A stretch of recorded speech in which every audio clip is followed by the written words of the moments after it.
Bonjour à tous et bienvenue sur cette vidéo blenderlaunch.fr. Donc nous allons faire une troisième vidéo pour Blender 2.8.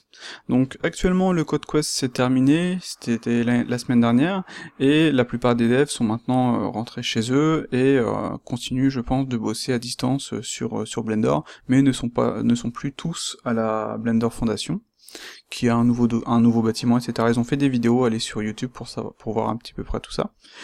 Et Blender avance très bien, on a je pense le plus gros de ce qui avait été prévu qui a été implémenté, et tout le reste, toutes les choses importantes on va dire, arriveront bien plus tard. Donc actuellement on est en version alpha de la 2.8, ce qui veut dire c'est que c'est une pré-bêta, et donc vous n'avez pas besoin de faire des reports de bugs pour des petits bugs, etc. Si vous voulez faire des reports de bugs, faites-les sur des bugs qui font crasher Blender, comme par exemple quand vous affichez le preview, paf, ça crash Blender. Donc je pense que ça quelqu'un l'a déjà fait, parce que ça c'est un bug récurrent sur les builds actuellement, donc j'espère qu'ils vont corriger ça. Et donc ne pas reporter d'autres bugs vraiment légers, etc. Seulement ceux qui plantent, et donc pour faire ça, vous allez dans Help, vous faites Report Bug, vous allez arriver sur le site de l'ABF, il faut bien entendu être inscrit, et vous allez pouvoir reporter votre bug en suivant bien entendu tout ce qui est indiqué, et en essayant d'être le plus comment dire, concret possible, et en anglais bien entendu, pas en français. Et donc seulement les bugs qui font planter Blender, et essayer de faire en sorte qu'il soit reproductif, sinon ça ne sert à rien. Si les devs peuvent pas refaire le bug, ils ne pourront pas le corriger. Voilà. Donc on est en pré-alpha, la bêta arrivera au mois d'août pour le SIGGRAPH, et donc à partir de là vous pourrez reporter, je pense, la plupart des bugs que vous trouverez. Mais actuellement c'est seulement les bugs qui font crasher. Donc je pense qu'ils veulent vraiment faire un truc qui ne crache pas pour la bêta, et ensuite ce sera la correction de tout le reste, pour enfin avoir une version qui va être fonctionnelle. Même si cette version n'aura pas tout ce qui est important, tout ce qui est travaillé actuellement, les différentes parties de Blender. Car le code quest pour l'instant c'est plus du visuel, de ce qu'on a pu voir, avec bien entendu des choses importantes comme le dev graph, mais ça on en est encore qu'au début, il y a beaucoup de code encore à finaliser, à corriger, etc. quoi. Donc en gros, on a vraiment juste effleuré un petit peu ce que sera la 2.8. Donc, au niveau du thème, comme vous pouvez le voir, on a quelque chose de plus classe, de plus clean, c'est vraiment plus agréable à regarder que les versions précédentes de Blender, et donc c'est le Flatty Dark Grey, et ça nous permet d'avoir un truc qui fonctionne plutôt bien. Donc j'ai fait quelques modifs, hein, bien entendu, pour avoir mes couleurs, pour avoir quelque chose qui me convienne personnellement, parce que normalement il y a un petit liseré, les borders sont beaucoup plus ronds, et en gros dans les préférences, quand vous allez dans les préférences de votre thème, donc ici, vous pouvez dans User Preferences changer la plupart des éléments. Donc j'ai enlevé tout ce qui était shaded par exemple, et en fait sur chaque partie, vous avez ici Rudeness. Donc moi j'ai mis 0.3, donc on va prendre juste celui du dessus, voilà.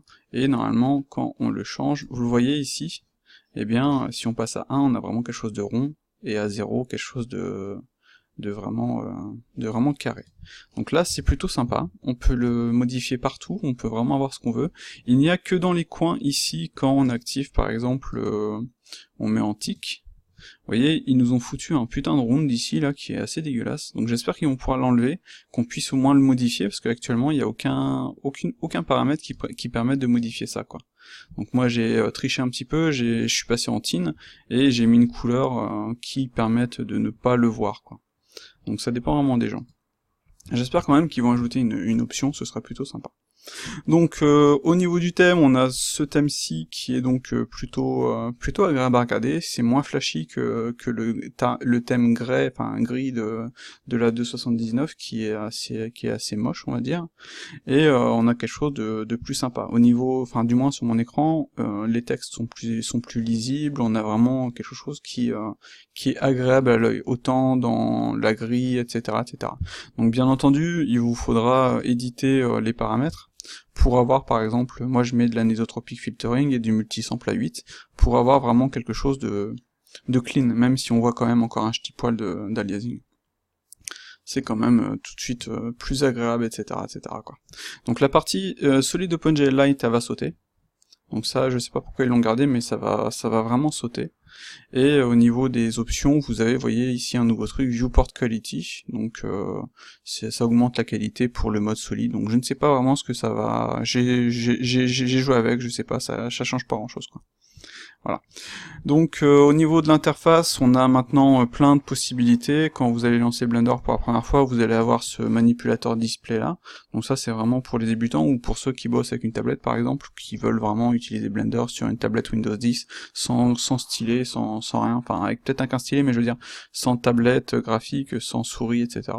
Donc là vous pouvez, vous voyez, faire ceci, vous pouvez faire cela, etc. etc. Donc ça c'est vraiment pour, je pense, pour les personnes ou les débutants, ça pourra vraiment les aider quoi. C'est une bonne chose. Le truc qui est cool, c'est que sur cette 2.8, tout ce que vous n'allez pas aimer, vous allez pouvoir le cacher. Donc par exemple ici on a la table qui est assez vide parce que j'ai aucun ici active tool de sélectionner. Puis même avec certains active tools, vous voyez, on n'a vraiment pas d'options, etc. Je pense qu'il faut plus partir en edit mode et on va avoir tout de suite des options ici. Vous voyez, on a Mesh Option ici. Et donc, désolé pour le bruit, si vous ne voulez pas de tout ça, eh bien, vous pouvez déjà appuyer sur T, vous pouvez monter ceci, et donc, vous voyez, tout de suite, on gagne de la place. Pareil pour cette statue bar ici, donc si vous ne voulez pas l'utiliser, si vous n'en avez pas l'utilisation, moi je pense que je vais la cacher directement, vous pouvez la cacher. Donc là, pour les débutants, vous voyez, ils nous ont ajouté des petites informations, etc., qui sont plutôt sympas, et normalement, quand on fait quelque chose, ça nous indique ce que ça donne, mais là, ça n'a pas l'air d'être le cas. Ouais. Donc là je suis en RR, donc c'est en mode rotation libre, et donc ça nous informe en fait les options possibles, etc. Donc personnellement je trouve que c'est un peu bête de foutre ça ici, je préférais avoir tout ça dans la vue 3D. C'est ce qui est logiquement prévu, je pense, mais pour l'instant ils l'ont foutu là, parce que c'est quelque chose de... En plus avec le thème, c'est pas très visible, c'est très bas, et si jamais vous le cachez, vous allez pas savoir que vous avez des options, quoi. Vous allez pas savoir que vous pouvez jouer là-dessus, etc., etc. Donc en plus, il y avait des éléments cachés qui n'étaient pas visibles. C'est pour ça, tout avoir dans la vue 3D, pour moi, c'est ce qui est le plus intéressant. Mais, enfin voilà, c'est pour les débutants, ça leur permettra de voir les différentes parties, etc., etc. Donc ça, c'est pour le curseur. D'ailleurs, vous voyez, ils ont mis Translate ici, mais en fait, c'est pas... Enfin bref. Oui, non, c'est moi, parce que je suis en mode sélection à gauche. Voilà. Donc ici on a aussi ce truc là, qui est le F6. D'ailleurs on voit qu'ils l'ont un petit peu modifié encore, parce qu'avant c'était un gros pâté ici, et maintenant on a juste ça. Donc vous voyez tout de suite c'est déjà un peu plus intéressant, ça prend moins de place. Par contre là par contre on le voit plus du tout. Et ça c'est assez embêtant. Donc tout ça n'est que n'est que work in progress, hein, comme d'hab. D'ailleurs oui, attends, juste pour voir, on l'a ici, et si je refais une extrude, ouais, vous voyez, on l'a ici, on a une grosse barre, et ça nous donne ceci. Donc c'est... je pense, logiquement, ceci, ce sera un petit peu découpé, on aura des parties dans la vue 3D, et on aura une petite partie ici sur le côté, qu'on pourra logiquement bouger où on veut, avec les autres options, etc. Mais de base, d'avoir ce petit truc-là, c'est déjà plus sympa que d'avoir un gros pâté comme on a eu récemment, quoi. Hop, et voilà. Donc, je vais cacher ceci. Non, c'est celui-là, voilà. D'ailleurs, vous pouvez, je pense, cacher même le manipulateur mini display axis, mais celui-là, il est pratique, donc je préfère quand même le garder, et vous pouvez changer sa taille. Donc voilà, moi, un truc comme ça me convient, et c'est plutôt sympa.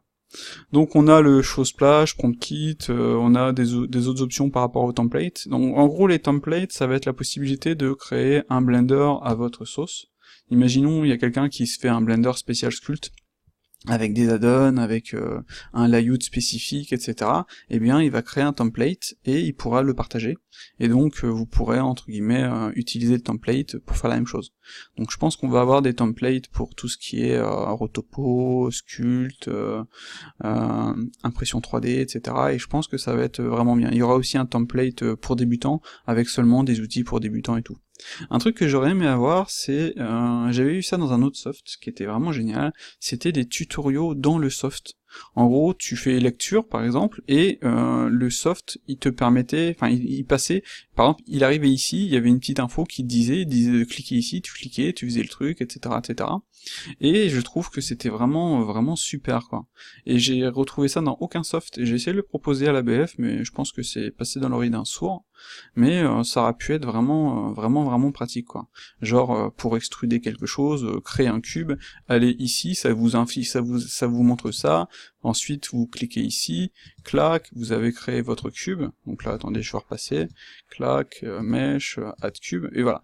Ensuite, passer en edit mode, clac, clac, vous voyez, je pense que ça pourrait être vraiment quelque chose de vraiment super sympa, avec à chaque fois des informations, ici on a différents modes, ça nous indique ça, ici vous allez avoir les modales, etc., etc. Donc je sais pas, je vais essayer de faire quand même une proposition par rapport à ça, avec un truc un peu plus concret, car je pense que pour les débutants, ce serait vraiment génial. Donc passons.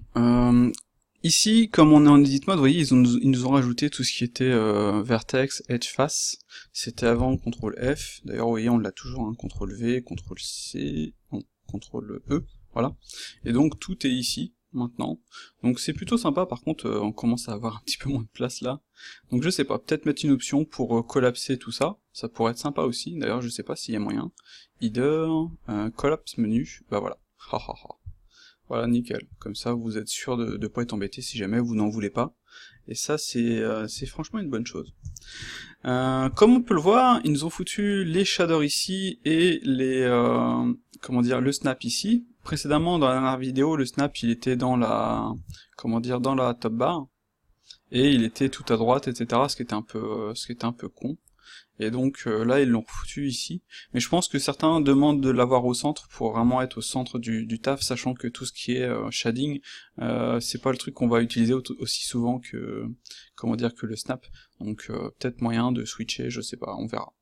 Donc là c'est bien, sur cette 2.8, les devs sont vraiment à l'écoute, c'est vraiment bien, et même si il y a encore des choses qui ne plaisent pas, pour la plupart du temps ils écoutent bien. Et même s'il y a un truc qui est fait, qui n'est pas vraiment apprécié, la plupart du temps, bah ils se disent bon ok, personne n'aime, on va passer à autre chose, quoi.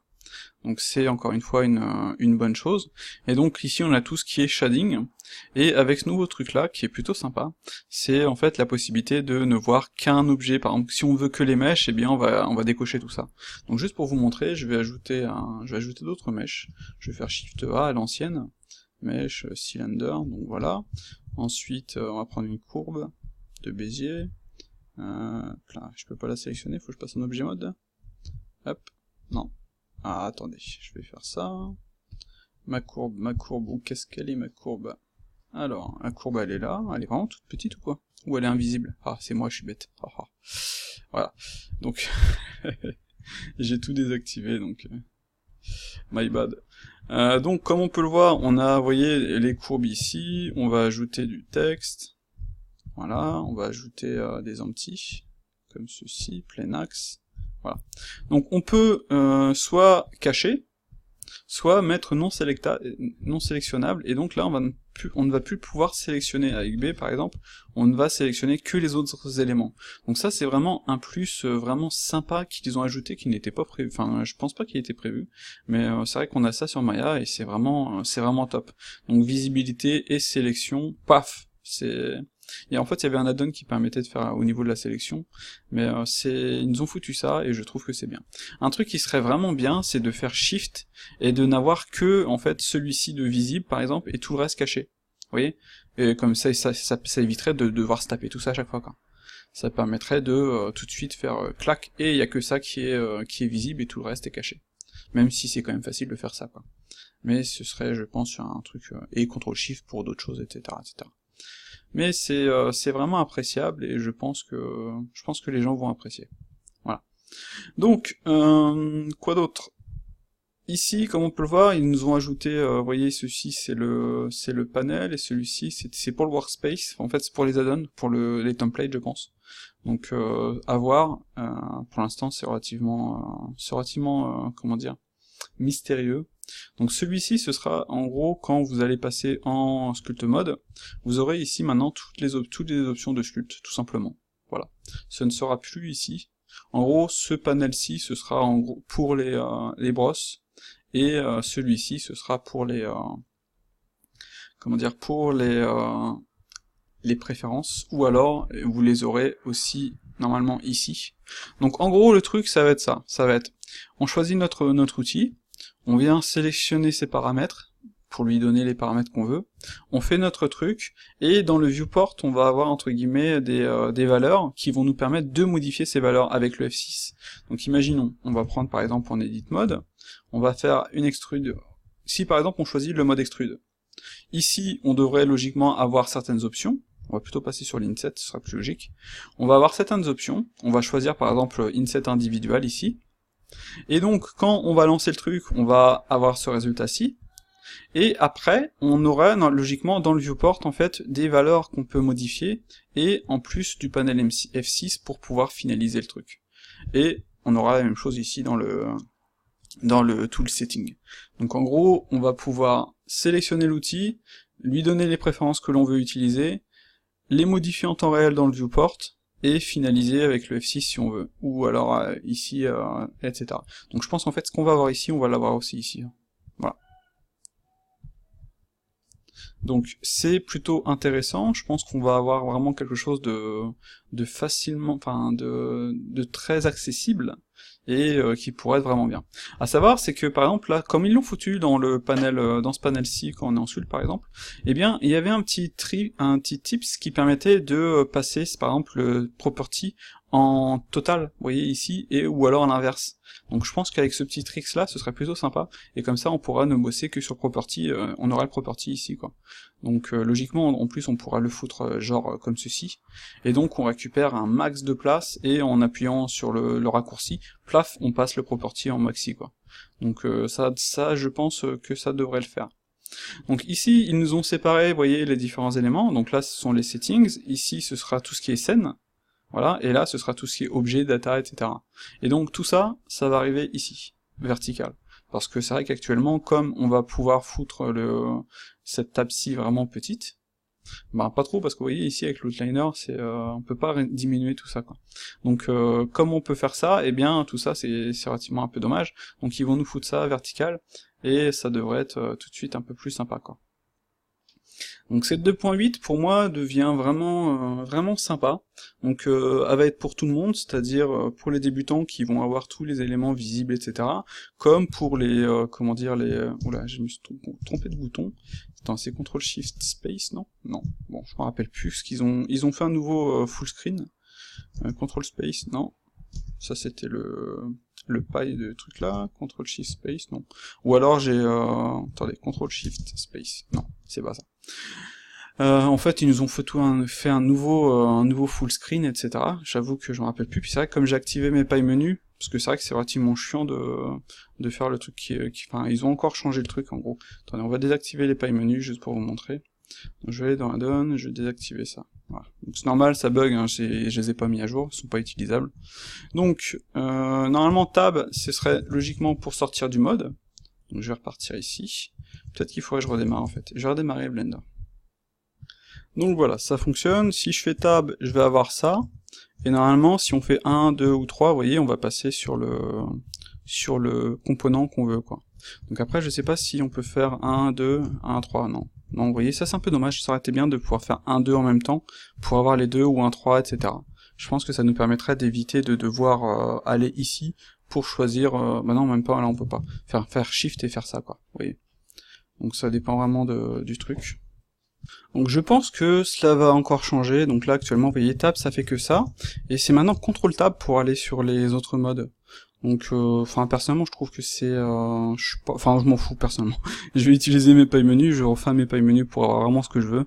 Et c'est aussi l'avantage de cette 2.8, vous allez pouvoir vraiment faire ce que vous voulez, quoi. Genre par exemple vous avez ceci, vous pouvez faire, ah non, on peut pas le faire, tiens, ah ouais là, peut-être. Vous pouvez faire add to favori menu, vous voyez ceci, pouf. Et on peut prendre par exemple le sculpt mode, enfin l'edit par exemple, add to favori et le sculpt, voilà. Et donc maintenant quand vous allez faire Q, eh bien, vous allez avoir vraiment vos éléments, donc edit mode, voilà, tout simplement. Et vous voyez, maintenant, si je refais Q, eh bien, ici, je vais pouvoir faire... Ah, je peux pas le faire ici, tiens, dommage. Ah, c'est un peu con, tiens. Ah, c'est dommage, ça c'est vraiment dommage. Je m'étais dit, on pourrait par exemple prendre comment dire, euh, c'est les components et les foutre dans le menu, par exemple ici. Parce que vous allez pouvoir par exemple prendre tout ça et l'ajouter aux favoris. Donc là, vous voyez, je vais avoir tout ça. Ou alors seulement prendre une partie et l'ajouter aux favoris. Et donc là, vous voyez, vous allez avoir Rotate Edge. Donc logiquement, si je prends ça et que je fais J, je sélectionne mon Edge avec 2, voilà, et je fais... Ah bon, en plus là maintenant il y a... Ah oui, c'est Q. Et je fais clac, et vous voyez, ça va me faire mon Rotate Edge. Et je vais juste enlever ça, voilà. Et donc, à partir de là, vous allez vraiment pouvoir faire ce que vous voulez, ajouter différents éléments à votre nouveau menu, qui permet d'avoir comment dire, des menus dedans. Et je pense qu'ils vont ajouter dans les settings ici, par exemple, la possibilité de gérer le menu, le quick favori, d'ajouter ce qu'on veut, etc. Ce serait vraiment bien de pouvoir, comment dire, gérer comme on veut à 100% ces quick menus, parce que c'est vraiment sympa, et en fonction du mode, vous voyez, le quick menu change. Et donc vous allez pouvoir vraiment faire ce que vous voulez. Là par exemple, vous voyez, je suis en sculpt, j'utilise beaucoup par exemple la crease, et bien j'ajoute aux favoris, et j'utilise beaucoup le grab, je l'ajoute aux favoris, et voilà. Donc là par contre on peut pas renommer. Est-ce que je peux renommer? Non, je peux pas renommer. Donc là par exemple j'arrive, je prends celle-ci, je suis sur ma crease, et si je prends la seconde, eh bien je suis sur mon grab. Voilà, tout simplement. Donc on peut tout de suite se dire que on va vraiment avoir quelque chose de plutôt sympa. Par contre là vous voyez, j'aurais besoin d'ajouter, si je veux rajouter par exemple l'objet mode, donc quoique là c'est tab, hein, donc au final on s'en fout un petit peu, mais je pourrais vraiment ajouter tout ce que je veux. Je pourrais ajouter le din topo, donc celui-ci, add to favori, je fais clac, din topo, et pouf, ça y est, je suis en mode din topo. Donc si j'active le wireframe, qui devrait être à 1, je trouve ça stupide de le mettre à 0,5, mais ça ce n'est que mon avis perso, mais je vous expliquerai pourquoi. Eh bien on a ça. Ouh. Voilà.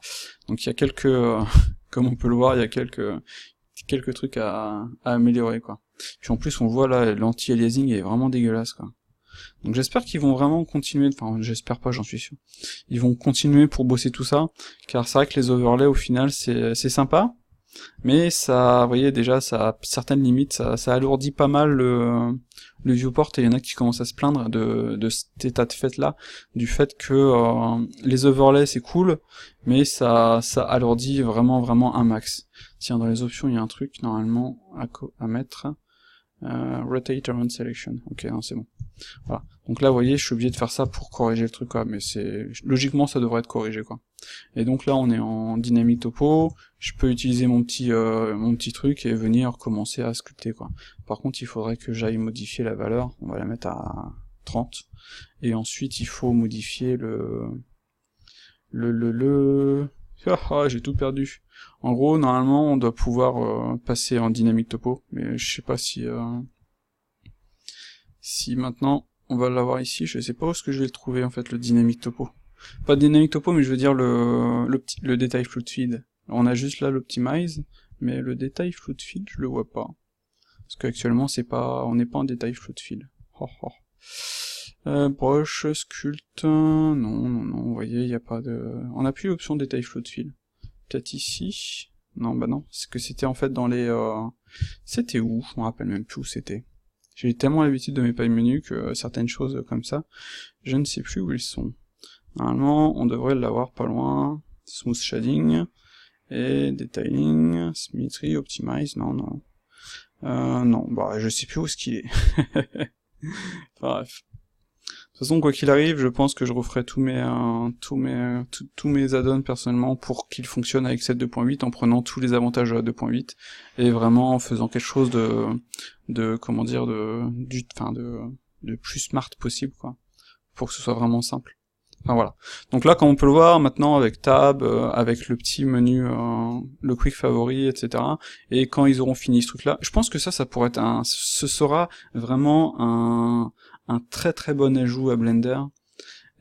Quand il sera fini, parce que pour l'instant c'est juste là, ils viennent à peine de l'ajouter.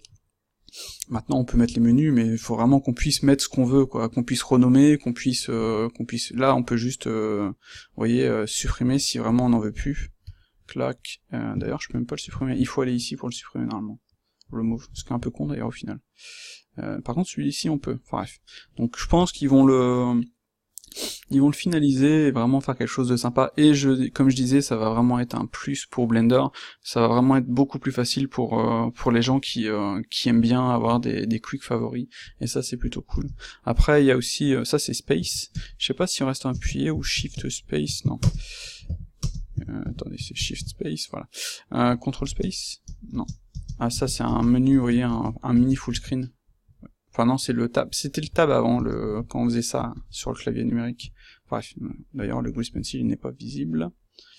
Je suis en mode scène pourtant. Je vais passer en mode objet. Non. Bon, enfin bref. Je verrai plus tard. Le thème il est sympa, hein, mais je trouve qu'il est un peu brouillon, on voit pas vraiment les différents éléments. Et ils ont ajouté, comme on peut le voir ici, je vais juste cacher ça, en gros on a maintenant le gros truc ici, et dedans vous voyez on en a des plus petits. Et ça c'est vraiment une bonne trouvaille, parce que ça permet d'avoir des trucs vraiment légers. Donc dans les overlays ils nous ont activé le motion tracking, vous voyez, donc ça on s'en fout un petit peu, enfin de base je vois pas pourquoi il y est, ni les motion pass. Il y a plein de trucs qu'ils ont encore laissé dans les options de base qui sont vraiment inutiles pour quelqu'un qui débute par exemple. Ce qui est un peu con. Et voilà quoi. Donc personnellement je m'amuserais à faire mes add-ons qui font, par exemple là la grille, ok, mais j'aimerais bien tout enlever d'un coup quoi, c'est un peu con de faire ça en 2 fois quoi. Ah, il y a un autre truc qui est vraiment con. J'arrête pas de leur dire, mais c'est comme si qu'ils m'écoutaient pas quoi. Après j'ai pas la science infuse non plus, et j'ai pas la vérité. Mais je trouve ça vraiment con, et je suis pas le seul en plus, donc j'en profite pour le dire. C'est que ici on a le specular shading, et donc bon là c'est sur un truc plat, mais on va pas forcément le voir. Je vais ajouter je vais passer en objet mode, ou plutôt je suis en edit mode, voilà. Je vais supprimer ça, je vais aller chercher notre ami le monkey, voilà, je vais ajouter un modifier subsurf, comme ceci, on va l'appliquer, puis on va aller dans Object and Smooth Shading, voilà. Donc là, on a notre... Tiens, bah, je pense qu'ils l'ont un petit peu modifié par rapport à la... Au final, ils m'ont peut-être un petit peu écouté. C'est qu'on avait vraiment un... Est-ce que j'ai un shader aussi? Peut-être parce que j'ai un shader. Non, j'ai pas de shader. On avait vraiment un spécular super fort et super dur. Et donc là, tout de suite, on a quelque chose qui est un petit peu plus sympa. Donc je vais juste passer en mode flat, non, ou en mode... Non, pas en mode cap. Je vais changer de mode de studio pour voir... Voilà. Et je vais enlever les overlays. Voilà. Et donc on avait vraiment un truc super fort, quoique là ça a pas l'air d'être... Enfin bref.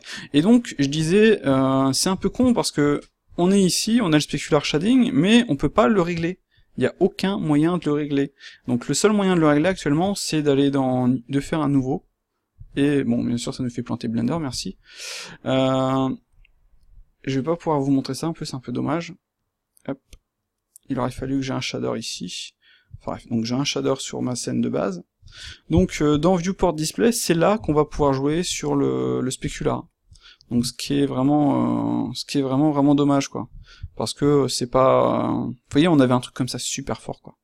Et donc on est obligé de activer l'élément ici, et d'aller ajouter un shader, et ensuite d'aller changer la valeur. C'est con. Pourquoi ils ne mettraient pas une valeur générale pour la scène complète ici, avec, pourquoi pas, cette possibilité de sous-menu, donc reviens là, hop, de sous-menu comme celui-ci, tout simplement. On veut les options de notre truc, et bien on fait ça.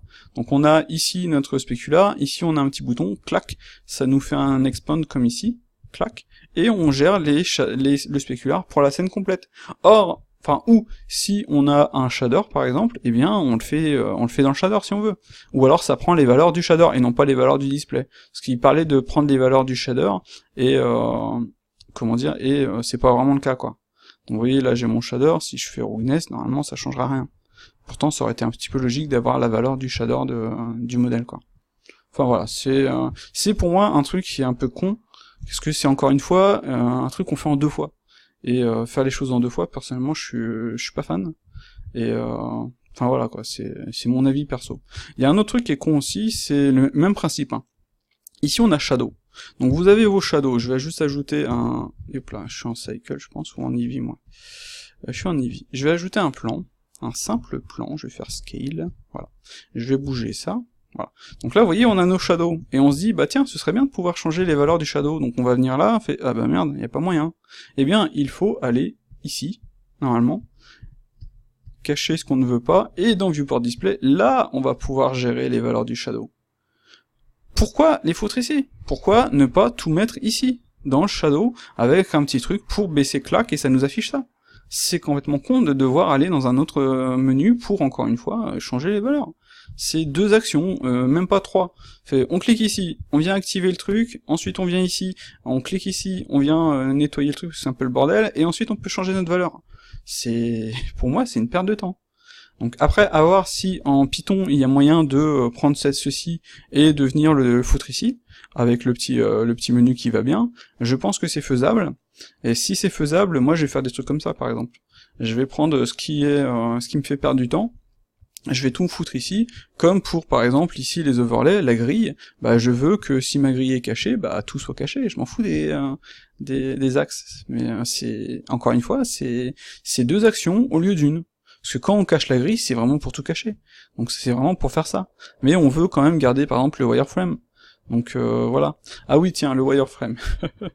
J'adore le nouveau Blender, mais il y a vraiment des trucs complètement cons, à mon avis, hein, c'est vraiment mon avis.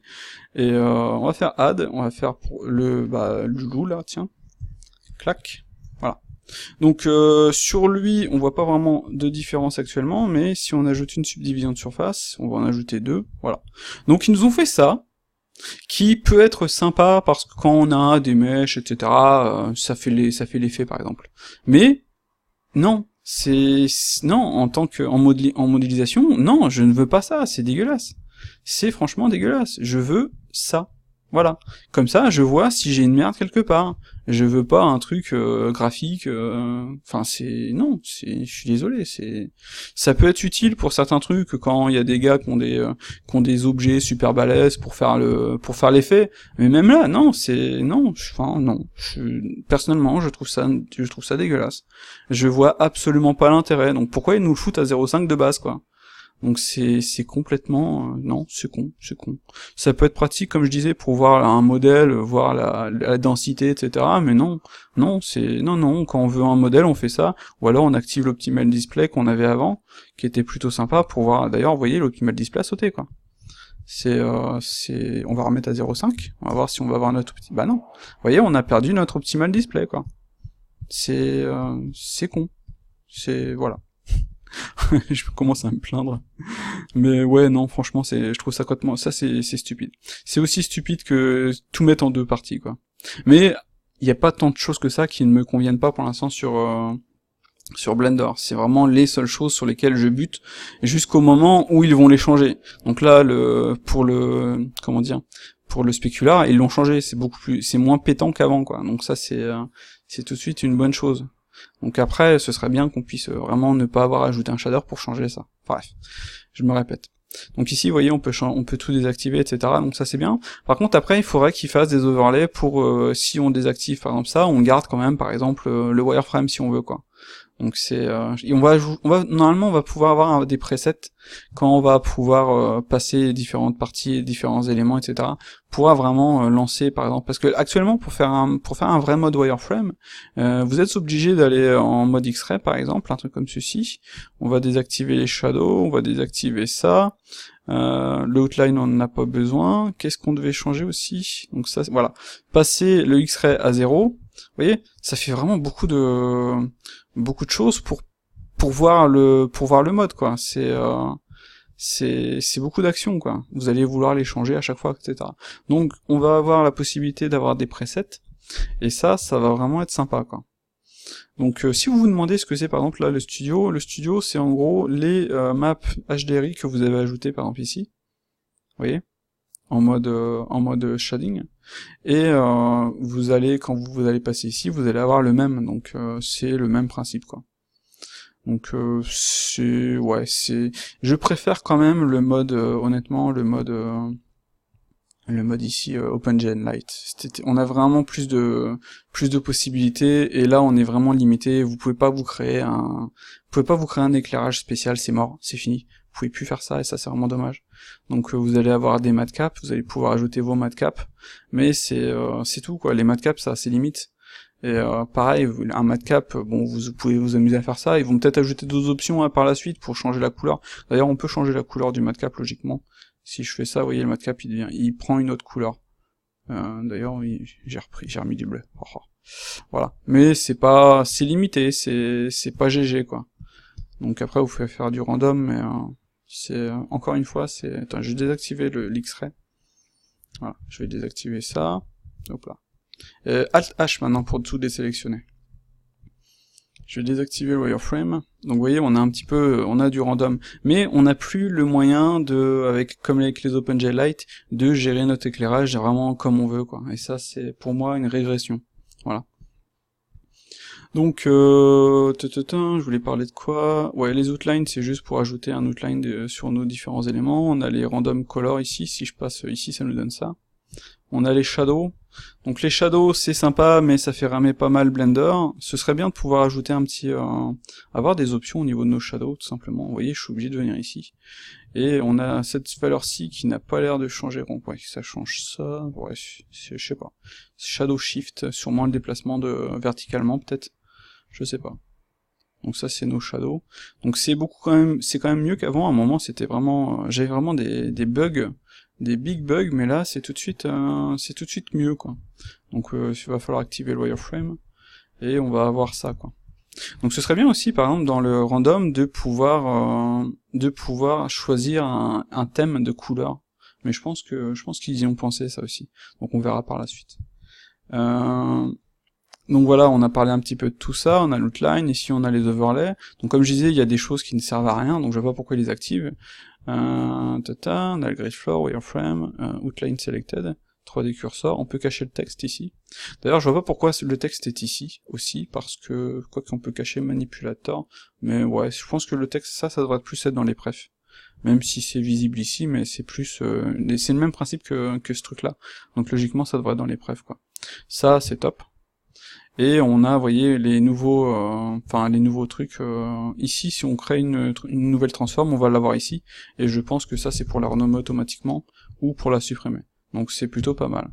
Est-ce que, peut-être pour garder une consiste, pour garder, attends, j'ai le mot en anglais, mais j'ai pas le mot en français, pour que ce soit pareil avec les autres trucs, parce que là, on fait contrôle, pour pouvoir renommer, je pense qu'ils auraient dû faire la même chose, le même principe, contrôle, pour pouvoir renommer, tout simplement, quoi. Après, je sais pas pourquoi il y a l'œil fermé, ouais, je sais pas. Enfin bref. Donc là, je l'ai supprimé. Ouais, d'ailleurs, vous voyez, j'en ai créé un nouveau. Voilà, et je le supprime. Et bien, on est encore sur le... Ah non, c'est bon, c'est corrigé. Ok. Je me tais. Mais ça aurait été bien que ça se fasse automatiquement même quand on est là, quoi. Voilà. Donc ça, on a les transformations au niveau de la vue, etc., etc. Puis les différents éléments. Donc c'est plutôt sympa. On a vraiment tout là. Et c'est tout de suite, en plus tout est bien et mieux réorganisé, donc c'est beaucoup plus facile, quoi. Donc c'est plutôt sympa. Donc je pense que, vous voyez, là on a le contour, ça aurait été mieux juste de garder ça. Je pense que ça aurait vraiment, ça c'était nickel, quoi. Et on fait clac, c'est caché. On n'a pas besoin de... Peut-être que c'est parce que quand, par exemple, imaginons, on fait un extrude, il y a le nom qui s'affiche, non, même pas. Vous voyez, extrude region. Ouais, bon, bref. À voir. Voilà. Donc, les nouveautés, c'est aussi au niveau des collections, donc maintenant c'est M et on peut ajouter une nouvelle collection. Ça c'est vraiment bien parce qu'avant on n'avait pas la possibilité de créer des collections, et maintenant même là on peut faire une nouvelle collection. Donc là on est dans la collection maître, mais peut-être qu'il y a moyen de faire une collection hors collection maître, quoi. Donc ça c'est un peu... Normalement si je fais ça, M, si je fais New Collection, je fais clac... Ouais non, en fait c'est la scène collection ici, et donc les collections sont là. Et donc on peut mettre nos différents éléments dans les collections, et on peut cacher les différents éléments, voilà. Par contre, il y a un truc sur la 2.79 qu'on n'a plus sur la 2.8, c'est vraiment la possibilité de bosser dans une vue, dans un layer. Et ça, je m'y suis mis sur le tard, c'est-à-dire il y a pas longtemps, j'ai découvert ça en faisant mon add-on EasyRef, et même si je pense que je savais que ça existait, mais j'avais vraiment jamais fait attention à ça, et c'est franchement ultra pratique de, comment dire, imaginons vous avez une deuxième vue 3D, et bien, dans celle-ci, vous allez par exemple bosser sur cette collection, et dans celle-ci, vous allez bosser sur cette collection. Et donc, c'est vraiment quelque chose de bien sur la 2.79. Mais là, sur la 2.8, j'ai l'impression que ça a sauté. Et c'est encore, là, c'est vraiment une régression au niveau des collections, parce que bosser dans un layer spécifique, c'est génial, quoi. Si j'avais su avant, j'aurais utilisé bien plus avant. Donc maintenant que je l'ai découvert et que je le perds dans la 2.8, eh bien je crois que j'ai pleuré, quoi. Donc après, ce n'est pas encore fini, donc j'en ai parlé, je pense que d'autres personnes en ont parlé aussi, et en espérant que ça revienne, quoi. Ouais, pareil, ils ont ajouté un nouveau truc aussi maintenant, c'est les windows. Ici, vous avez New Window, ça va vous créer une nouvelle fenêtre, et vous n'allez pas avoir la top bar. Donc là, c'est vraiment une fenêtre avec ça. Par contre, je pense que ça aurait été bien de faire une New Window, par exemple, par rapport, et on choisit le Windows Active, enfin la fenêtre active, pour afficher seulement cette fenêtre. D'ailleurs, si on fait Shift, normalement, dans le coin ici, vous voyez, là, ça marche. Donc ça marche toujours. Donc ça, tout de suite, c'est une bonne chose. Mais je pense qu'il faudrait l'afficher ici, parce que les gens vont pas le savoir. Si je fais normalement Shift dans le coin là, ou dans ce coin-là, hop, non. Bah, vous voyez, ici, je sais pas si c'est faisable dans Sola. Hop. Ouais, voilà. Ici, ça marche. Clac. Donc voilà. Un truc qui serait vraiment bien, mais je pense que ce serait pour plus tard, c'est pouvoir dédocker les parties, l'enlever, la remettre, etc., comme sur n'importe quel autre soft 3D.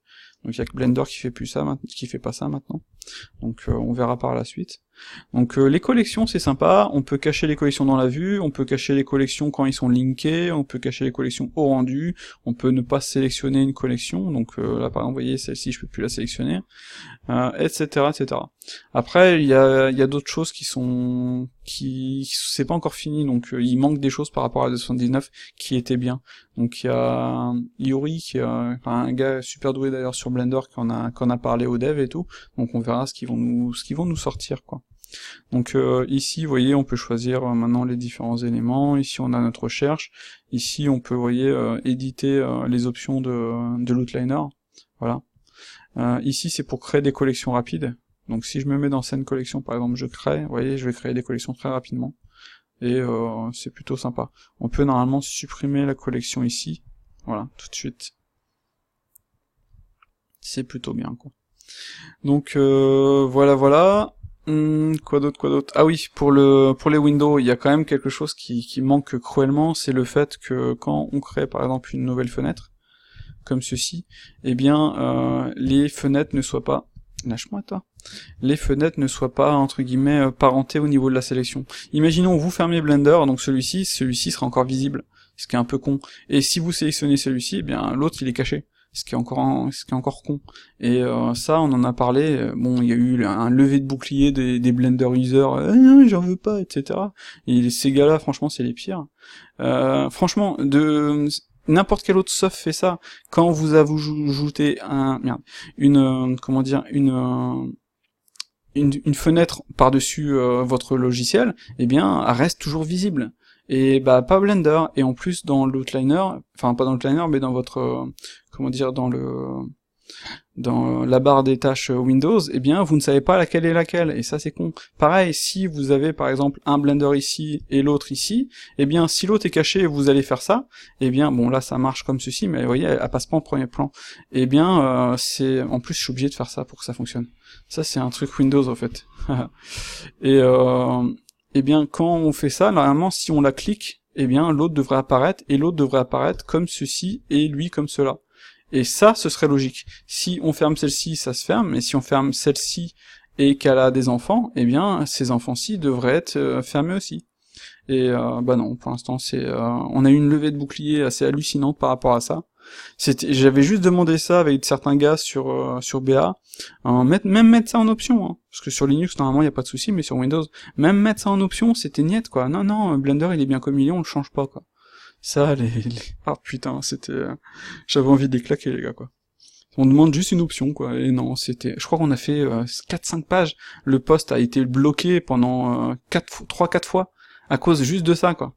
C'est hallucinant à quel point les anciens utilisateurs Blender peuvent être têtus et cons, alors que si ça avait été un dev qui avait dit bon maintenant ce sera comme ça, vous pouvez bien entendu le désactiver si vous ne voulez pas, bah tout le monde aurait dit ah génial, etc. C'est c'est assez hallucinant, quoi. C'est comme il y a des gars qui, comment dire, qui proposent des choses d'autres softs. Donc voilà, c'est comme ça sur Maya, Max, ICC, bah sur tous les autres softs. Est-ce qu'on pourrait faire ça sur Blender?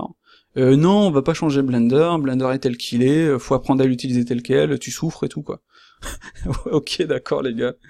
Non, en fait, c'est assez hallucinant. Autant la communauté Blender, c'est la meilleure de tous les softs que j'ai pu tester. Autant pour ça, c'est la plus conne, quoi. C'est assez hallucinant, quoi. Enfin, tout ce qui vient d'autres softs, les gars, ils se disent non, on veut pas ça parce que ça vient d'un autre soft. Alors que, pour moi, ce serait plus de se dire, bon, quels sont les points forts de Blender, qu'est-ce qui vient sur les autres softs, eh bien, on va prendre le truc, on va prendre avec les points forts de Blender, et on va faire un truc encore meilleur. Et c'est comme ça que je vois les choses, personnellement. Et je me dis, bon, bah, ce serait n'importe quel utilisateur verrait la même chose. Bah non, eux, ah non, ça va modifier mon workflow, donc je suis contre. Ok, mais le workflow des autres, si ça améliore 99% du workflow des gens, est-ce que ce serait bien? Non, ça change mon workflow, j'en veux pas. Ouais, mais si on met ça en option? Non, je m'en fous, j'en veux pas, je veux pas que ça change mon workflow. Mais je t'ai dit que ça changerait pas ton workflow. Enfin, vous voyez le principe, quoi. Et c'était assez hallucinant sur les forums BA, c'est ça. C'est ça continuellement, quoi. Vous avez une proposition, non, c'est comme ça. Les devs ont voulu ça, on le fait comme ça, on suit les devs. Ok, mais les devs, c'est pas des utilisateurs. D'ailleurs, on le voit très bien que les devs, c'est pas des utilisateurs. Sur la 2.8, il y a beaucoup de choses qui changent continuellement, parce que les devs, oh tiens, je vais faire le truc comme ça, tout le monde gueule, ouais, non, on veut pas ça, etc. Puis après, il y a un gars de Spring, ah bah tiens, non, les autres, ils ont raison, c'est mieux comme ça. Ah bah ok, on va le changer. Ok. c'est... Enfin bref, je suis en mode vlog, là. C'est assez hallucinant, quand même, cette façon de faire. On n'écoute pas la plupart des gens expérimentés, on écoute plus, on fait déjà son truc à soi. Ensuite, on va écouter les utilisateurs Blender qui en font une fois de temps en temps, mais qui ont un niveau de merde, qui connaissent pas les autres softs. Bon, je suis méchant en disant qu'on a un niveau de merde. En gros, qui connaissent pas les autres softs et qui veulent vraiment rester sur leur truc, qui sont contre toutes les nouveautés. Et personne demande à ce que Blender devienne Maya ou Max, etc. On demande à ce que Blender ait des choses qui viennent, enfin qui fonctionnent sur les autres softs et qui peuvent être encore meilleures sur Blender. Et enfin bref, j'espère d'ailleurs on le voit, ça change un petit peu par rapport à tout ça, mais ce serait vraiment bien qu'ils prennent vraiment l'avis des personnes qui viennent d'autres softs sans se dire qu'on va changer on va changer leur workflow et qu'on va transformer Blender en Max, parce que personne veut transformer Blender en Max. Max c'est le pire soft du monde. Donc je vous embête un petit peu avec tout ça, si vous avez eu le courage de rester, félicitations. Ce n'est bien entendu que mon avis perso d'utilisateur Blender depuis maintenant bientôt 6 ans. Donc c'est pas comme au début où je venais de Maya, tiens, je veux ça de Maya, je veux ça, j'étais con et tout, mais maintenant je suis un peu différent, je veux vraiment améliorer Blender tel qu'il est pour qu'il soit utilisable pour tout le monde. Et là on a vraiment des choses vraiment bien, on a une UI qui est vraiment devenue super sympa, les collections sont quand même bien puissantes, même si on a une petite régression, mais je pense que ça va être corrigé, etc. quoi. Il y a quand même des choses que les devs ne vont pas changer, genre il y a Yuri qui avait demandé un truc par rapport aux scènes et tout, et le dev a dit ouais mais t'es le seul à nous l'avoir demandé, et donc c'est mort quoi. Donc avec de la chance, c'était éditable en Python, donc voilà. Par rapport à ça d'ailleurs, par rapport au Python, ne demandez pas à ce que les devs vous mettent à jour les add-ons tout de suite, parce que l'API Python ne sera finalisée que vers la fin septembre, et donc c'est qu'à partir de ce moment-là que la plupart des devs des add-ons vont pouvoir mettre à jour leurs add-ons, et pas avant. S'ils le font avant, entre guillemets, il faudra refaire boulot 2 fois, ce qui est un peu une perte de temps énorme. Donc voilà, il y a eu beaucoup de changements au niveau de l'interface, il y a eu quelques trucs sympas, mais je vais vous montrer un truc qui vraiment est top. C'est vraiment, on va aller sur mon procedural shader test, j'ai fait une vidéo par rapport à ça. C'est vraiment pour moi un des méga gros avantages de Divi par rapport à d'autres softs. C'est vraiment, même si c'est entre guillemets faisable maintenant sur Maya avec le shader Arnold, c'est faisable. Et ici sur Blender, c'est tout de suite avec Eevee, c'est en gros la possibilité de créer son shader directement, vous voyez, en temps réel et éditable. Donc si par exemple je veux booster par exemple le Strange, je vais mettre .2, eh bien je peux vraiment faire ce que je veux.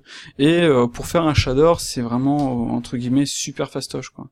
Donc je vais faire ça, j'espère que ça va pas me planter à la gueule. Yes. Donc je vais entre guillemets plutôt supprimer tout ça juste pour vous montrer. On va monter ça histoire de gagner de la place. Pareil, ça on en a pas besoin. Pour l'instant, si vous faites un save startup file, ils vont revenir, mais ce sera modifiable. Donc là, on a simplement une IBL comme vous le voyez dans l'environnement, qui est maintenant. Ça c'est un peu dommage par contre je trouve. En plus ça prend plus de place qu'avant, et maintenant il faut venir ici, donc c'est un peu con parce que ça nous fait perdre du temps. Donc pareil, hein, c'est voilà. Donc pour avoir une map d'environnement et ne pas l'avoir dans le viewport, vous voyez, c'est relativement simple. Vous allez créer un background, un deuxième background qui va être la couleur de fond, un mix et un light pass dans isCameraArray. Vous allez le mettre dans le FAC, et donc vous allez avoir, excusez-moi, votre environnement au niveau des réflexions, de l'éclairage, etc. Mais dans le viewport, vous allez avoir ceci. Vous voyez, vous allez vraiment avoir un truc neutre, c'est plutôt sympa. Donc une fois que c'est fait, on va aller dans Objet, voilà. Donc c'est relativement simple, hein, je vais prendre tout ça. Je vais ça marche pas le contour. Je vais supprimer tout ça. Et voilà. Je vais avoir mon shader ici. D'ailleurs, j'avais foutu un petit peu de clear coat, comme on peut le voir. Sympa le clear coat, moi j'aime bien, on va le garder, juste pour le plaisir, c'est beau le clear coat. Voilà. Donc, pour faire un shader procédural, on va faire Shift A. Je crois qu'il y a un search automatique, ce serait bien d'avoir un search automatique, mais je sais plus comment c'est, je sais plus c'était quoi le raccourci pour le search auto. À un moment j'avais trouvé ça, mais... Enfin bref, donc Shift A, et on va aller dans, vous voyez, texture, et on a la possibilité d'ajouter différentes parties. Donc on a du noise. Donc vous pouvez activer Node Wrangler qui fonctionne maintenant, donc si je fais CTRL SHIFT, je vais avoir le résultat de mon noise ici, voilà. Je vais retourner ici, on va prendre un, pourquoi pas un vonoroid, voilà. Donc, et le vonoroid, ça va nous donner ça. Donc ce qui est bien, c'est que ce sont des shaders procéduraux, et donc on peut bien entendu changer les différentes valeurs comme ceci. On va aller chercher un mix, donc dans Color, Mix RGB, et on va le foutre ici, et on va ajouter le second ici, voilà. Donc ça va nous donner ce résultat-ci. Si on veut passer tout ça en noir et blanc, on va aller chercher un ramp, donc normalement ce serait dans... Je sais jamais, il est où le color ramp en fait. Voilà, il est là. Voilà, et donc on va passer tout ça en noir et blanc ici, et on va pouvoir, vous voyez, gérer avec les points, les différentes valeurs, les différents levels et tout quoi. Mais normalement, je pense qu'il faut que j'inverse les deux. Non, c'était ça. Enfin, bref, on va augmenter ici le détail, et vous voyez, ça va nous donner ce genre de résultat-ci qui est plutôt sympa. Donc si je viens ici par exemple, vous voyez, clac, on a le scale, voilà. Ici on peut jouer bien entendu avec le scale, on peut jouer avec les différentes valeurs. Donc là c'est un cell. Ah, ça peut être sympa de faire un truc comme ça. On va essayer ça, tiens. Et ici on a le mix, FAC, etc. Donc si je joue avec ça, ça me donne ceci, si je joue avec ça, ça donne cela. Donc à vous de vraiment faire ce que vous voulez. Et comme on peut le voir, l'avantage c'est vraiment que c'est en temps réel, et c'est plutôt sympa quoi. C'est vraiment, en fait c'est vraiment, c'est un plus mais énorme pour Blender par rapport à ça. Enfin du moins pour moi je trouve. Hein. Donc là on a le roughness. Vous voyez ici. Donc là, imaginons on a cette couleur-ci. On peut lui donner des... on peut par exemple ajouter un mix. On va dupliquer le mix là, Shift D. Voilà. Et on va le foutre, je crois, dans le FAC, si je dis pas de bêtises. Et là, on va choisir des couleurs différentes. Comme ceci et comme cela. Voilà. Donc à partir de là, vous voyez, vous pouvez vraiment faire quelque chose de sympa. On va augmenter le nombre de cells. Voilà. Et ça vous donne un truc comme ça. Donc vous voyez, c'est plutôt sympa, hein. En plus en temps réel, je suis pas fan d'avoir le fond très clair, moi j'aime bien les fonds sombres. En plus pour voir son shader c'est tout de suite mieux, mais pas totalement noir, voilà. Donc voilà, imaginons j'ai ça, par contre après vous pouvez, si vous voulez vous amuser à ajouter un... Je vais juste prendre ça. Ah oui, il y a ça qui est nouveau, c'est maintenant vous pouvez faire des shaders en fonction du type, et donc vous allez pouvoir avoir ici par exemple plusieurs matériaux output, si je fais D, et là vous allez avoir un matériau spécial pour Yves. Yves c'est mon cousin. Non, je plaisante. Et vous allez pouvoir d'ailleurs, là si on sélectionne, vous voyez, il passe sur l'autre. Donc si je passe sur mon surface ici, clac. donc si je viens ici, vous voyez, on va pouvoir avoir des shaders vraiment différents en fonction du moteur de rendu sur lequel on va bosser. Et ça c'est plutôt cool aussi. Donc voilà. Donc là on a ça, on va jouer par exemple avec les avec le roughness. Donc ce que je vais faire, c'est que je vais prendre tout ça. Je vais faire Shift D. Je veux vraiment un truc différent. Donc là, je peux faire ça et garder, vous voyez, un truc noir. Et je peux venir foutre ça dans le roughness là. Et donc on va avoir, vous allez voir, du roughness comme ceci. Oh non, c'est sympa en fait comme ça. Je pense qu'on va garder ça tout de suite. Mais juste pour vous montrer, le principe c'est que c'est une map en noir et blanc. Le roughness. Noir, c'est super brillant. Et blanc, c'est zéro roughness, c'est zéro réflexion, c'est zéro... D'ailleurs, on le voit, c'est vraiment... Et en jouant avec ça, vous voyez, vous allez pouvoir vraiment... en jouant avec le color ramp, c'est un peu comme un level, le color ramp. Donc, vous voyez, vous allez vraiment pouvoir faire ce que vous voulez. Et vous allez pouvoir avoir en temps réel, voir le résultat de votre modèle. Et ça, c'est franchement super sympa. Donc si je clique ici, il faut juste attendre que ça revienne, et vous voyez le travail. Ça vous permet de faire un shader vraiment sympa. Donc je peux peut-être m'amuser à ajouter de la transmission, mais dans ce cas-là, il faut que j'aille, si je viens ici, il faut que j'aille l'activer ici, réfraction, et en espérant que ça plante pas, je vais sauvegarder ça. J'ai pas trop envie que ça me plantouille à la gueule, donc je vais faire 2, voilà. Et je vais faire save, voilà. Et on va aller dans notre matériau, et on va activer réfraction. Donc on va attendre un petit poil. Et logiquement on devrait, vous voyez, avoir notre modèle qui est, entre guillemets, une bille qui est transparente, quoi. Si on passe sur Eevee, d'ailleurs j'aimerais bien qu'ils foutent ça ici. Je vois pas l'intérêt de le foutre là, ça nous oblige à changer, ce qui est dommage, quoi. Donc si on passe sur Cycle, eh bien on va avoir le résultat de notre bille. Donc là je suis en mode CPU, hop là, file, CUDA, et on va faire save, et voilà. Et normalement je devrais pouvoir choisir ici CPU ou GPU, mais ça a pas l'air d'être le cas. Donc vous voyez, là c'est notre résultat cycle, on voit le truc ici, et si on passe sur Eevee, c'est à peu près, c'est un peu différent, mais vous voyez le principe, quoi. Donc c'est c'est franchement plutôt super sympa, quoi. Je pense que au niveau des, comment dire, le rendu Cycle et Eevee seront quand même différents, mais au niveau des shaders, ce que vous allez faire là, vous allez avoir exactement le même résultat, c'est juste l'éclairage qui va changer, le résultat et tout, quoi. Mais de base, vous voyez, ça va franchement super bien fonctionner. D'ailleurs, on peut même s'amuser à ajouter un petit noise en plus. Donc je vais faire un Shift D, je vais venir ici, je peux faire ça pour tester le noise, donc je peux jouer avec vous voyez, un truc comme ceci, voilà. Je vais, pourquoi pas, ajouter un autre mix ici, je vais faire Shift D, comme ça, et je vais foutre mon noise ici. Et donc si je fais ça, je vais normalement avoir, vous voyez, mon petit noise en plus ici, donc comme cela. Voilà, donc là on va passer à 500. Truc comme ça, voilà. Donc là, vous voyez, je rajoute un petit effet. Et si je veux, je peux passer ça derrière, ça, je peux faire un Shift D, et venir, vous voyez, on va le mettre ici, et on va mettre là, pour pouvoir gérer celui-ci indépendamment. Donc je l'ai sur les autres, et donc ici, je vais pouvoir déjà gérer avec le FAC, moins le voir, et ici, avec ça, je vais pouvoir gérer le résultat. Vous voyez, comme ça, histoire de donner un petit effet brillant en plus, quoi. Donc là, je pense que ce serait plutôt l'inverse. Hop, voilà. Non, je le voulais en fait noir, mais plus brillant. Attendez. Je vais jouer comme ça. Hop, peut-être faire un invert pour voir.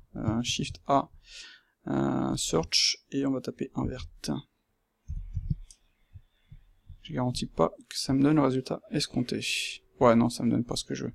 CTRL X. Bref, on va déjà voir ce que ça va me donner là. Donc je vais le mettre ici. Et je vais faire CTRL SHIFT et clic. Donc il y a un petit peu de temps pour faire le truc. Et donc, vous voyez, ça va nous donner ce petit résultat-ci. Et c'est plutôt sympa. Bien entendu, on peut jouer avec ça. On peut même s'amuser à mettre un multiply, mais je pense pas que le résultat soit comme je voudrais. Ou un add. On va attendre 2 secondes, peut-être que ça joue. Ouais, voilà.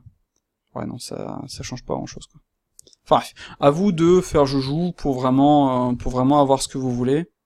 Donc je vais vraiment le mettre vraiment tout petit, tout bas, histoire de le sentir, mais sans vraiment trop le voir. Et donc vous voyez, tout de suite, c'est quand même sympa.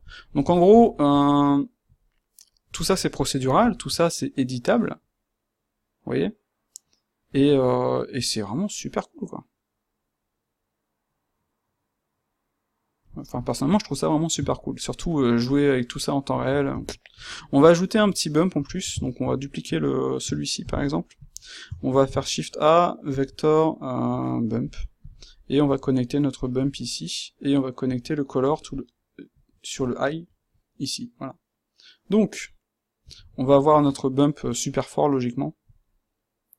Il suffit d'attendre 2 secondes, voilà. Il est super fort. On va mettre à point 1. Voilà, et je veux un bump vraiment balèze, donc je vais mettre à 1 pour voir. Enfin, balèze gros, dans le sens où... Vous voyez, on voit en temps réel le truc, quoi. C'est top, hein. C'est assez marrant, quoi. Voilà. Histoire, vous voyez, d'avoir des réflexions qui partent un petit peu plus en couille. Donc peut-être que c'est un peu trop, ça. Sinon, vous pouvez faire un truc comme ça, hein. C'est assez marrant. Et bien entendu jouer avec la valeur. Donc comme c'est en fait une image noir et blanc, donc on peut vraiment s'amuser à gérer le truc comme ça. Donc faut par contre attendre que ça revienne, vous voyez. Et vous pouvez vous amuser à ajouter clac. Et là c'est en fait les bumps c'est en noir et blanc, donc 0,5 vous aurez rien. Et si vous êtes là on est à 0, donc si on monte ça va diminuer. D'ailleurs on devrait le voir logiquement. Et ici c'est à 1. Voilà, donc attends, voilà, vous voyez? Donc c'est vraiment en fonction des valeurs, quoi. Hop. Bien. Enfin bref. Je pense, capter le principe. Et à vous de vraiment faire ce que vous voulez. Ici, on peut mettre à 0,01, pour vraiment avoir un truc vraiment léger, juste ressentir un petit peu le bump. Donc voilà, c'est peut-être un petit peu trop léger. 3, voilà. D'ailleurs on voit qu'on a quelques petites merdes ici à cause du ramp. Si je l'enlève, hop, tout de suite c'est mieux, quoi. Enfin bref. C'est assez marrant, quoi. Mais je ferai un tutoriel plus concret là-dessus, quoi. Mais vous voyez le principe. On va faire M pour les activer. Vous voyez le principe, vous voyez les possibilités, vous voyez que en temps réel c'est vraiment appréciable, quoi. Et après quand vous aurez votre éclairage cycle, eh bien vous pourrez la jouer comme ça, quoi. Et bah là on a quasiment le même résultat au final, sachant que c'est une HDRI, donc logiquement ça devrait être le même résultat. Hop, Eevee, ouais vous voyez c'est quasiment ça, quoi. C'est top, hein. Donc voilà, on va s'arrêter là pour cette vidéo sur la 2.8. Donc juste pour finaliser, en out, on va avoir le SIGGRAPH, avec la première bêta de cette 2.8, qui ne va pas planter logiquement comme elle plante actuellement. On aura tout ce qu'on a ici finalisé, je pense, ou presque. Il y a plus grand chose qui chie, hein. Les trucs où je me suis plaint par exemple, je pense qu'ils vont être modifiés, et s'ils le sont pas, bah, si je peux, je le ferai. Donc de toute façon c'est ça qui est bien avec le code, hein. Vous pouvez vraiment logiquement faire ce que vous voulez de votre soft. Et donc le 19 septembre l'API Python sera finalisée, donc là les add-ons pourront commencer à être mis à jour. Donc je pense qu'il faudra pas s'attendre à ce que le 19 septembre ça y est tous les add-ons soient mis à jour. C'est absolument impossible. Nous sur nos add-ons on a énormément de travail, ça fait quand même des années qu'on bosse dessus, et c'est du code, et en fonction des changements dans l'API, il va peut-être falloir tout changer, donc soit complètement le refaire. Sur mes Wazoo PyMenu, je pense que eux je vais les refaire à 100%. Pour les prendre en compte en fait toutes les nouveautés de la 2.8, etc., etc. Il y en a tellement en plus maintenant, des trucs cachés et tout, quoi. Pour vraiment faire quelque chose qui fonctionne bien, ça prend du temps de toute façon quoi qu'il arrive. Et ça va être, je pense, la même chose pour beaucoup de monde. Après, il y a plein d'add-ons qui ne seront jamais mis à jour. Donc là, je pense qu'il faudra faire marcher la communauté, peut-être sur BA faire un post save this add-on pour le convertir à la 2.8. Et en fonction des demandes, je pense qu'il y en a qui vont vouloir participer et tout, quoi. Mais ce serait bien quand même que le plus d'add-ons possible soient compatibles, mais je pense qu'il faudra pas trop l'espérer, quoi. Mais je pense aussi le fait que les gens comme moi vont vraiment changer, refaire à zéro les différents add-ons pour qu'ils prennent tout en compte et qu'ils soient vraiment meilleurs. En plus, avec l'expérience, maintenant, on bosse mieux, donc mes Oiseau Paille Menu, je les ai fait il y a 4 ans, donc 4-5 ans, donc ça commence à dater, quoi. Ils sont vraiment assez basiques, et ils ne permettent pas énormément de choses. Donc on pourra, je pense, faire quelque chose de bien mieux. Et en plus, maintenant, avec les quick favoris, il y a des gens qui en auront plus besoin. Donc, ou prendre en main, par exemple, les quick favoris, et faire un quick favori spécial qu'on puisse partager. Je sais pas si on pourra le faire, ça, mais je pense que oui. Donc ça pourrait être sympa aussi, quoi.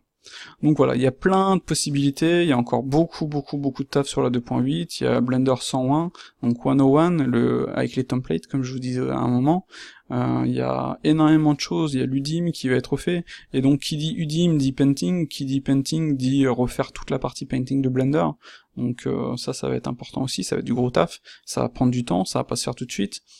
Il y a le Everything Node par Jacques, qui a fait Animation Node, donc lui il va bosser sur l'Evolution Node, donc il va nous faire un truc de ouf. Blender devrait être vraiment encore plus puissant au niveau des nodes, on pourra logiquement combiner des modifiers, faire des trucs qu'on peut pas faire actuellement. Gérer la scène avec des nodes, peut-être, j'espère. Je pense qu'ils veulent faire un peu comme à la Houdini, donc imaginez Blender à la Houdini, ce serait vraiment bien. Et voilà, quoi. Par contre, il y a un truc que je voudrais dire, c'est encore en mode vlog, c'est que quand on ne connaît que Blender, on peut s'imaginer que les autres softs sont un peu pourraves, et quand on connaît que les autres softs, on peut s'imaginer que Blender c'est pourrave. Donc c'est un peu près ce que tout le monde pense, hein. C'est Blender c'est une usine à gaz, Blender c'est que des raccourcis, ou alors il est pas bon au niveau du viewport, etc. La 2.8 va supprimer quasiment tous les trucs que les gens n'aimaient pas, que les gens qui ne connaissent pas vraiment Blender, ou même ceux qui le connaissent, hein, n'aimaient pas vraiment, et donc ça c'est une très bonne chose. Par contre, faudra pas s'attendre à ce que Blender devienne the soft meilleur que les autres, ça ce serait complètement con de le penser, parce que c'est pas possible, il y a plein de choses que sur les autres softs qu'on ne prend pas en compte, genre la gestion des scènes, la gestion des assets, la gestion des lampes, etc. Actuellement sur Blender on n'a pas de light linking par exemple, ça c'est quelque chose de super pratique et qui personnellement me manque énormément sur Cycle. Je crois qu'Arnold n'en a plus non plus, mais il y a différentes façons de bosser, donc ça dépend des choses. Mais faut pas se dire ouais les gars, vous êtes sur Maya, vous êtes des merdes parce que maintenant Blender c'est le meilleur, il y a Eevee, etc. Non, c'est pas du tout le cas, quoi. Et quand on va choisir un soft, c'est principalement parce qu'on a certains besoins, et Blender ne peut pas remplir tous les besoins des gens, et il y a plein de choses, d'ailleurs ça arrive maintenant, c'est quand on me demande tiens avec quel soft je pourrais faire ça, on réfléchit, on se dit tiens est-ce que lui il peut faire ça, et la personne elle va sur le soft qui permet de faire ça, et Blender ne permet pas de tout faire, donc ne sera jamais le meilleur soft, comme Maya ne sera jamais le meilleur soft. Après il y a une grosse différence au niveau des des devs Maya, des devs Blender. Des devs Maya, il y en a quand même au fil des années, il y en a eu plus que des devs Blender, et ça a été, imaginez le code quest de Blender mais sur l'année, ce serait génialissime ça, hein. Et là c'est ce qu'ils ont sur les autres softs, Modo, Maya, Max, etc. Même si c'est une équipe réduite, ils ont quand même leur truc et les softs progressent. Mais il y a encore plein de choses d'un soft qu'on ne voit pas, et qui font que le soft est meilleur que les autres. Parce que c'est par exemple Houdini, tout le monde va dire Houdini niveau node et niveau puissance, vous pouvez charger des scènes de ouf dedans, et c'est vrai. Et comme tout est en node, les gens ils ont juste à récupérer un fichier de 50 kilooctets, c'est que des nodes, vous ouvrez et vous allez avoir une scène de ouf dedans, quoi. Et ça, par exemple, c'est pas possible dans Blender. Et c'est plein de trucs comme ça, des trucs qu'on ne voit pas, qui font que le soft n'est pas apte à faire la tâche à laquelle on va vouloir la tâche ce qu'on va vouloir faire, quoi. Et il faut prendre tout ça en compte, quoi. C'est pas parce que Blender va s'améliorer, on est tous contents qu'il s'améliore, on est tous contents d'avoir Eevee qui est vraiment génial, comme on peut le voir en temps réel, on se fait vraiment plaisir, eh bien, c'est pas parce que on a ça que le soft deviendra meilleur qu'un autre, quoi. Mais avec de la chance, on va avoir plus de monde, plus de pros. D'ailleurs, il y a un film sur Blender qui va sortir en Chine, là, qui est super bien foutu, qui c'est par Tangent Animation, et c'est... Ok, et là, à partir de là, on va se dire, oula, ça y est, enfin, Blender, il commence à être utilisé. Mais ça, c'était la 2.79.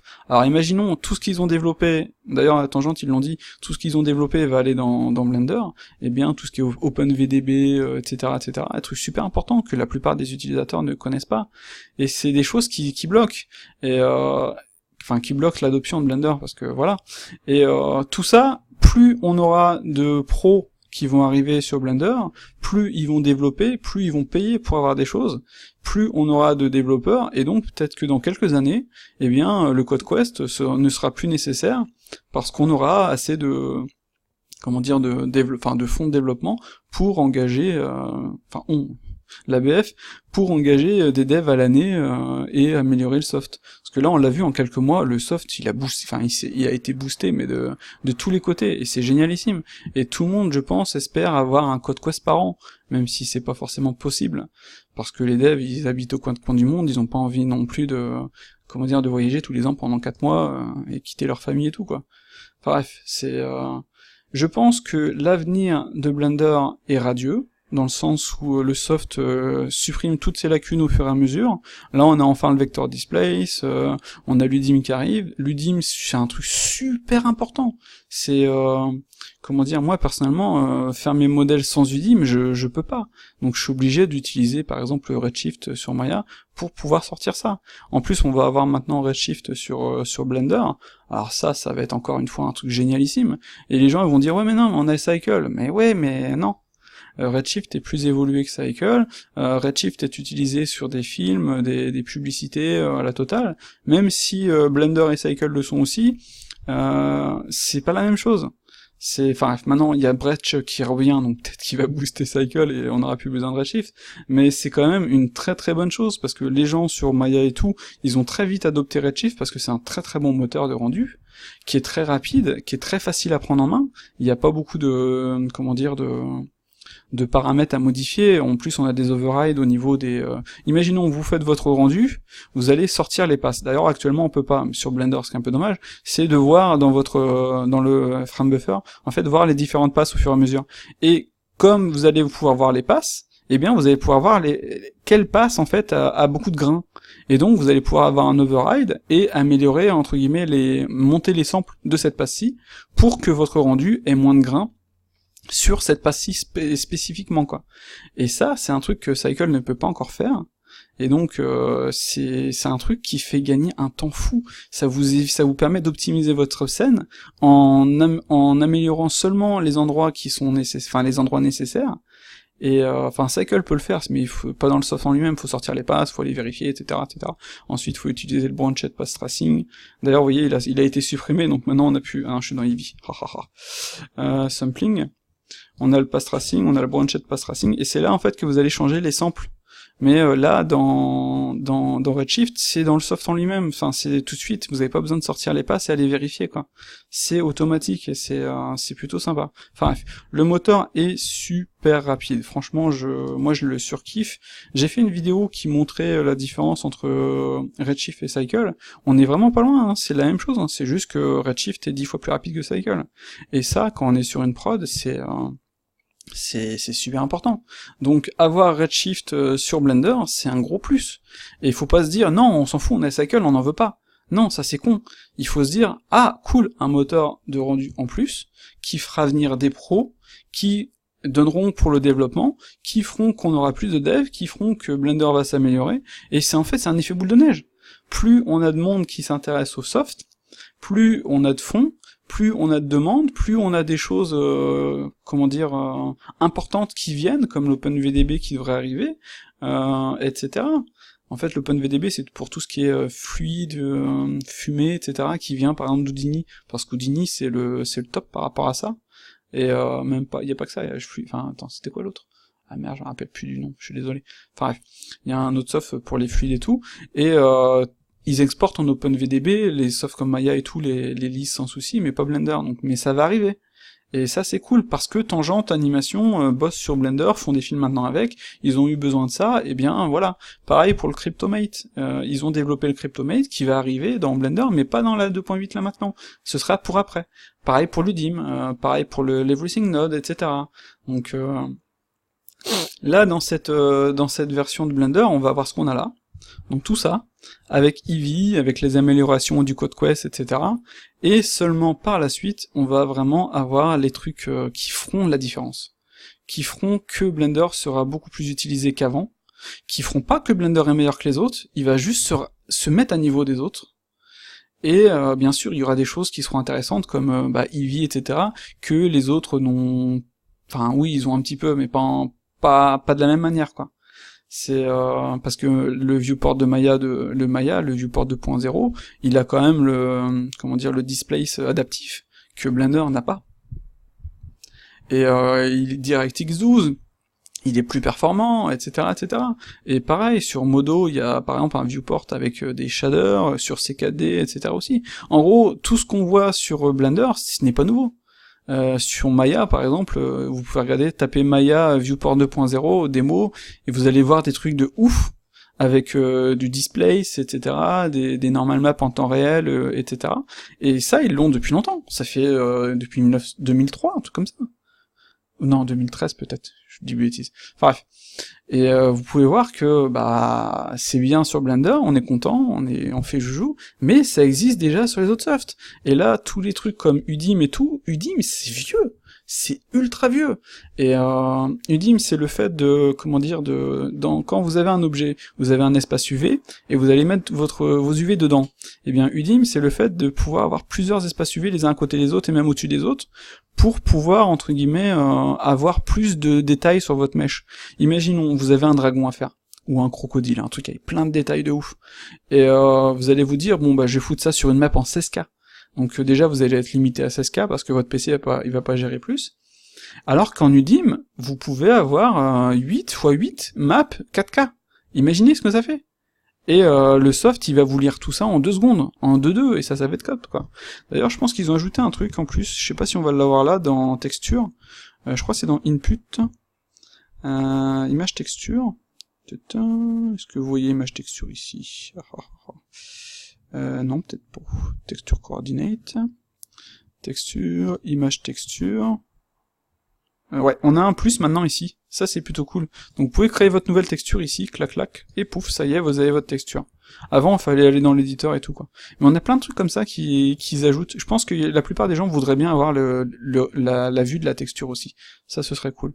Et j'ai perdu le fil de mon truc. Ouais, voilà. Donc l'Udim, vous allez, en plus ça va être juste le même, vous allez juste aller chercher, parce qu'en fait vous avez des espaces 0, 1, 1, 2, et donc ce sera 1000, 0, enfin 1001, 1002, 1003, etc. Et bien vous allez avoir une suite d'images, de textures, et bien vous allez juste loader la première, et bien ça va suivre. Et donc, imaginons que vous ayez par exemple un objet sol. D'ailleurs, ce qui est un truc bien, c'est que Blender pourra, comme pour 3D Code et Mari, qui sont les seuls softs qui permettent ça, peindre de l'Udim sur un modèle sol. Substance Painter ne le permet pas actuellement. Et ça, c'est vraiment dommage, ça m'a vraiment bien fait chier, quoi. Et donc Blender le pourra. Donc on arrive en fait à niveau des autres softs, et ça c'est plutôt cool. Et donc l'avantage de l'Udim, c'est aussi que, imaginons, vous avez par exemple un personnage. Eh bien, ce personnage pourra n'avoir qu'un seul shader. Donc en gros, vous allez avoir les différents espaces Udim, enfin UV, et pour par exemple son pantalon, son t-shirt, ses chaussures, etc. Vous balancez ça, vous loadez par exemple votre Udim dans votre shader, comme on le fait en fait avec un shader PBR tout simplement, quoi. Vous voyez, basse color, roughness, normal, métallique s'il y en a, et vous aurez un shader pour un perso complet. Et ça, imaginez la simplicité du taf que ça vous procure, quoi. C'est franchement génial, c'est un truc sur Mari qui existe depuis super longtemps, et donc c'est maintenant ajouté, ça va être ajouté à Blender, et donc Blender vient à niveau. Voilà, ce ne sera pas le meilleur soft, mais ce sera maintenant un très très bon concurrent aux autres softs. Donc là, il y a aussi le fait que ils ont ajouté plein d'overlays ici, vous voyez, au niveau de tout ça, là, etc. Et ça rame pas mal sur des grosses scènes, quoi. Les gens commencent à se plaindre de ça, parce que là, on teste, hein, sur des trucs tout cons, ça marche bien et tout, quoi. Mais même les devs, ils testent avec les scènes de Spring, et ils se rendent compte que bah, ça va être... voilà. Niveau perf, c'est pas encore ça, mais on n'est pas encore dans la phase polissage des perfs. Donc pareil pour le dev graph, qui est super important, tous les opérateurs n'ont pas encore été convertis pour que ça fonctionne, que ce soit performant et tout, quoi. Donc il faudra attendre, je pense, encore Blender 2.1, 2.2, 2.3 pour que tout soit finalisé, et donc avoir des perfs vraiment supérieurs à la 279, que pour l'instant c'est absolument pas le cas. Sauf si on passe en mode vraiment super simple, ultra simple, quoi, vous voyez, flat, etc., quoi, avec le wireframe. Ah non, c'était là. Avec le wireframe, et il veut pas s'afficher. Ouais, en plus on peut pas changer la couleur du wireframe. Bref. Donc avec le wireframe, là c'est efficace, mais imaginez une scène complète avec des millions de trucs, tout qui n'est pas en instance par contre, etc. Ça peut vraiment jouer et tout, quoi.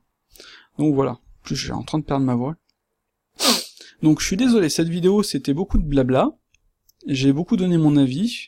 Donc c'est un peu, je suis pas neutre, hein, je suis pas un journaliste, je peux donner mon avis, vous la prenez telle qu'elle est, comme vous voulez, m'en fous, c'est juste mon avis perso, donc ça n'engage que moi.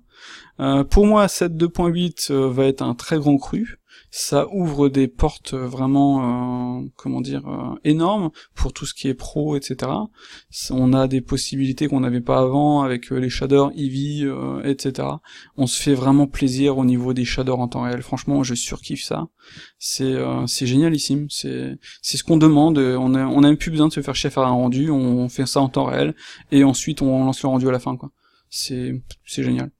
Et il y a quand même quelques petits, mais c'est que des petits trucs là, où les trucs où je me suis plaint, c'est des trucs ridicules, ça peut être corrigé par eux comme par moi. Donc à partir de là, vous voyez, le wireframe, je le mets à 1 de base, je fais un save startup file et voilà, c'est fini. Je me suis plaint de trucs qui sont encore ridicules, et ça va vraiment être non, c'est un grand cru pour moi. Ce CodeQuest, c'est vraiment bien.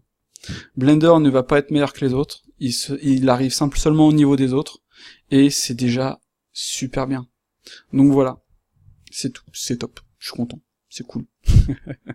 Voilà, c'est toujours du whip jusqu'à Blender 2.5, 2.6, 2.9 peut-être même, et voilà. Donc j'espère que cette vidéo vous a plu, et même si elle est un peu super longue, je suis désolé, et je vous dis à la prochaine.